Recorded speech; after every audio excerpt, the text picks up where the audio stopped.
بسم اللہ الرحمن الرحیم ایاک نعبد و ایاک نستعین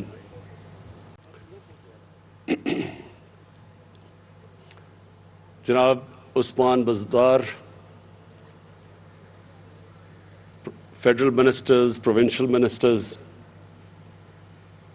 ممبرز آف پارلیمنٹ، خواتین و حضرات،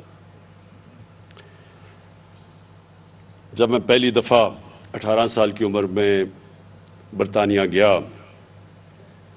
تو مجھے پہلی دفعہ ایک فلاحی ریاست کو دیکھنے کا موقع ملا۔ ہمارا ملک بنا تھا ایک عظیم خواب جس کا نام پاکستان تھا، اور جس کی آبجیکٹو ریزولوشن میں یہ لکھا ہوا تھا کہ پاکستان نے ایک اسلامی فلاحی ریاست بننا تھا۔ تو یہاں تو نہیں نظر آئی فلاحی ریاست، لیکن جب میں برطانیہ گیا تو پہلی دفعہ میں نے ایک فلاحی ریاست دیکھی، اور مجھے خود بھی کئی دفعہ 2-3 دفعہ ہاسپٹل جانا پڑا، ایمرجنسی میں کوئی چوٹیں لگیں، تو میں نے دیکھا کہ انسانیت کیا ہوتی ہے۔ کوئی بھی انسان جاتا تھا، میں تو باہر کا ملک کا تھا، لیکن اس کو اس کی حیثیت کے مطابق اس کا علاج ہوتا تھا۔ اگر اس کے پاس پیسے نہیں تو مفت علاج ہوتا تھا وہ گورنمنٹ ہاسپٹلز میں، اور مجھے وہ کبھی وہ چیز نہیں بھولتی کہ میں ہر قسم کے لوگوں کو وہاں دیکھتا تھا، اور ڈاکٹرز اور نرسز کوئی فرق نہیں کرتی تھی کہ ایک آدمی پیسے دے کے علاج کروا رہا ہے اور دوسرا مفت علاج کروا رہا ہے، کوئی فرق نہیں تھا انسانوں میں۔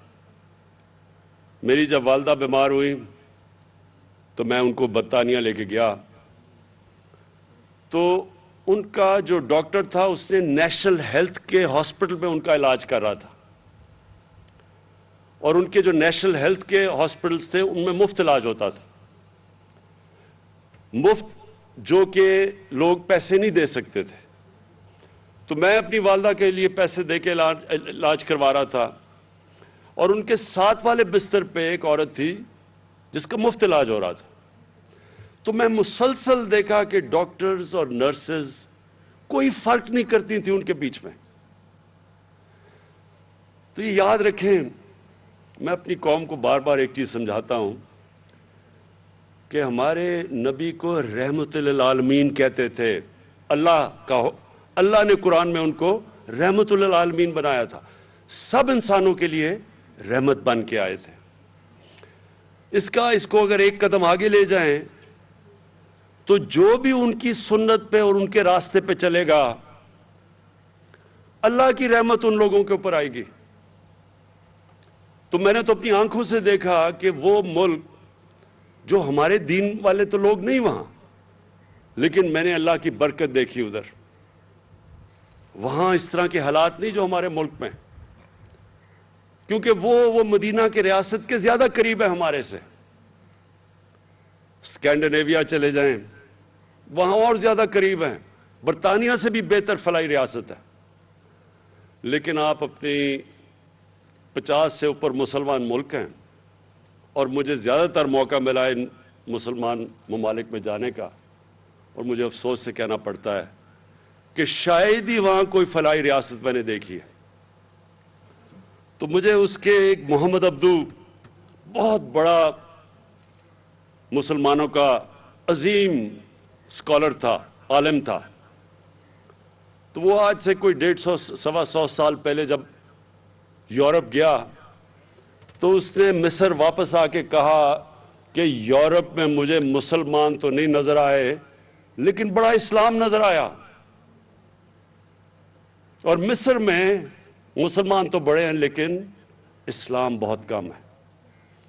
تو میں ہمیشہ سوچتا تھا کہ ہم کیسے، پاکستان میں اتنی بڑی ہماری آبادی ہے، ہم کدھر سے پیسہ لے کے آئیں گے اس ملک کو ایک فلاحی ریاست بنانے کے لیے؟ اور خاص طور پہ جو سب سے زیادہ پیسہ خرچ ہوتا ہے وہ وہ ہیلتھ پہ ہوتا ہے۔ اس سے تعلیم اور ہیلتھ پہ تقریباً ایک ہی برابر، لیکن ہیلتھ میں اور بھی زیادہ پیسہ خرچ ہو جائے، یعنی گورنمنٹ کے ہاسپٹل بناؤ، وہاں مفت علاج کرو، اور ساری آبادی کو کور کرو. تو میں سوچتا تھا کدھر سے پیسہ آئے گا, کیونکہ برطانیہ کا تو جو ہیلتھ بجٹ ہے, صرف ہیلتھ کے اوپر جو سالانہ بجٹ ہے, وہ پاکستان کے 22 کروڑ کے بجٹ سے کئی گنا زیادہ ہے. تو میں سوچتا تھا کدھر سے پیسہ آئے گا. تو جب ہماری حکومت پختونخوا میں آئی, ہم نے یہ ایکسپیریمنٹ کیا, اور میں پختونخوا کی حکومت کو خاص یہ خراج تحسین پیش کرتا ہوں کہ انہوں نے پہلی دفعہ ہیلتھ کارڈ نکالا, اور بڑا ڈر ڈر کے, کیونکہ پتہ نہیں تھا کہ کیا ہوگا, کیونکہ پاکستان میں تو اس طرح کا کوئی سوچا ہی نہیں کسی نے. تو ہیلتھ کارڈ تھا صرف غریبوں کے لیے. پختونخوا میں پہلے ہیلتھ انشورنس نکالی انہوں نے. تو جب وہ کامیاب ہوئی تو ہم نے پھر یہ بڑا قدم اٹھایا, اور یہ آپ کو میں یقین دلاتا ہوں, آپ دنیا میں کہیں بھی چلے جائیں, آپ کو یونیورسل ہیلتھ کوریج, یہ جو ہیلتھ کارڈ آپ کو دے رہا ہے, یہ امیر ترین ملکوں میں نہیں ملے گی. اگر ادھر انہوں نے ہیلتھ انشورنس لینی ہوتی ہے, اس کے پیسے دینے پڑتے ہیں, پریمیم دینا پڑتا ہے. یہاں تو ہم اپنے سارے پنجاب کے اور پختونخوا, انشاءاللہ گلگت بلتستان, آزاد کشمیر جدھر ہماری گورنمنٹس ہیں, اور جو کولیشن گورنمنٹ بلوچستان میں بھی ہے, وہاں ہم سارے خاندانوں کو ہیلتھ کوریج دے رہے ہیں.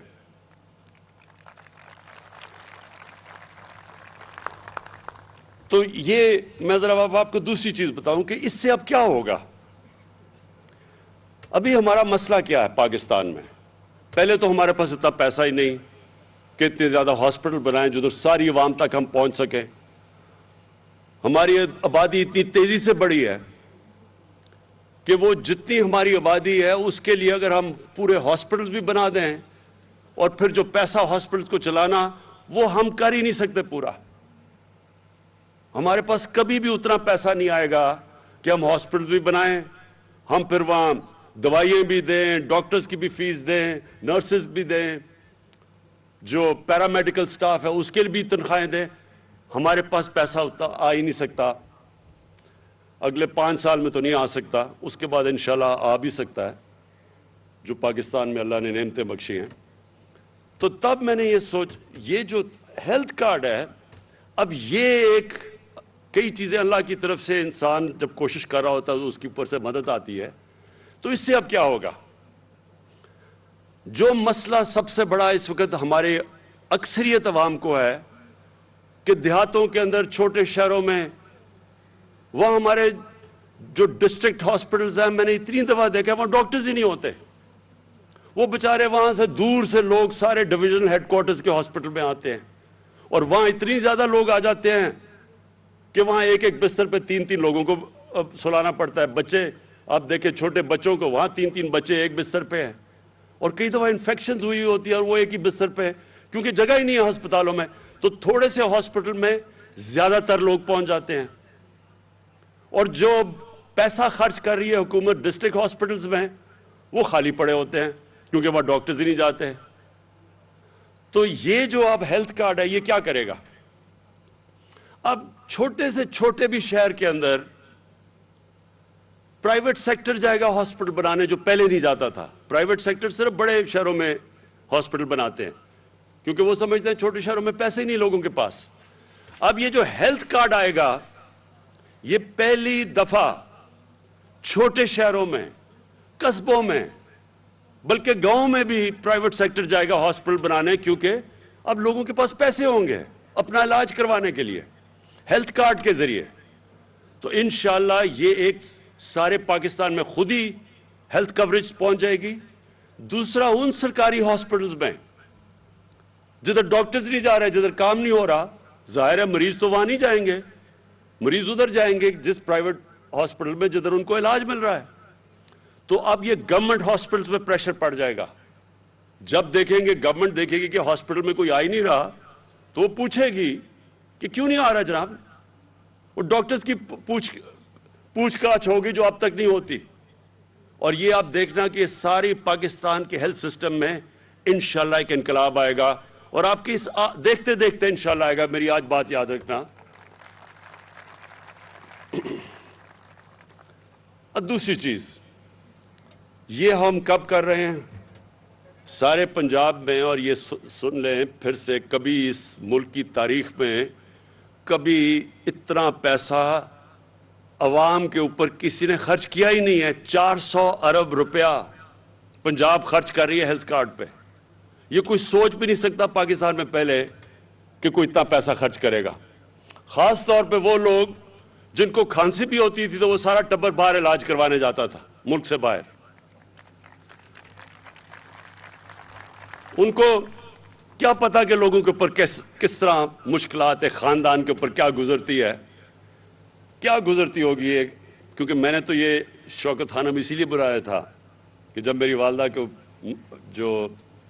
جب ان کی تکلیف دیکھی تو ہم سارے خاندان پہ کیا گزر رہی تھی, ہمارے بہن بھائیوں پہ.